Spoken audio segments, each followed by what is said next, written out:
Hello বন্ধুরা, good afternoon, শুভ দুপুর। কেমন আছো তোমরা? আশা করছি সবাই খুব ভালো আছো। আমিও কিন্তু বেশ ভালো আছি। তো সকাল থেকে মাছ, মাংস, ডিমের জমজমাট রান্না, স্টেপ বাই স্টেপ সব রেসিপির সঙ্গে থাকো।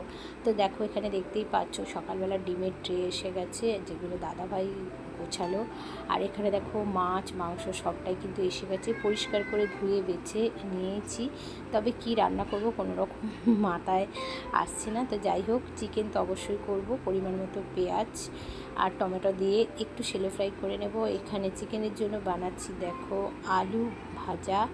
তো যাই হোক, চলো চিকেনটা এখন বসাবো। প্রতিদিনই তোমাদের সাথে শেয়ার করি, আর এটা একটু ম্যাগনেট করেও রেখে দিয়েছি। তো এখানে দেখো, যেহেতু প্রচণ্ড পরিমাণে গরম, তাই রান্নাটা একটু শর্টেই তোমাদের সাথে স্টেপ বাই স্টেপ শেয়ার করছি। চিকেনটা কিন্তু বেশ সুন্দর করে কষানো হয়ে গেছে, দেখতেই পাচ্ছ। তো আমি তো প্রতিদিনই তোমাদের সাথে শেয়ার করি, তোমরা কে কী বানিয়েছো অবশ্যই শেয়ার করো। তো আলুটাও ফ্রাই করে রেখেছি।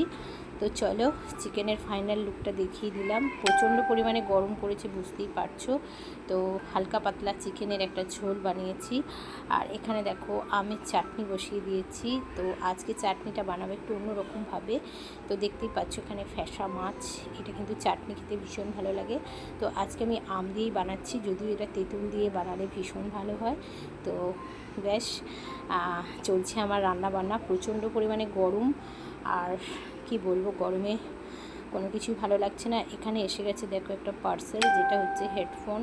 তো সেটাও তোমার সাথে একটু শেয়ার করে দিলাম। দুপুরবেলায় এসেছে। আজকাল জানো তো কি এসে যায় বোঝা যায় না, তার জন্য। তো ফাইনালি রান্নাবান্না কমপ্লিট। কেমন লাগলো অবশ্যই জানিও। আবার দেখা হচ্ছে, টাটা।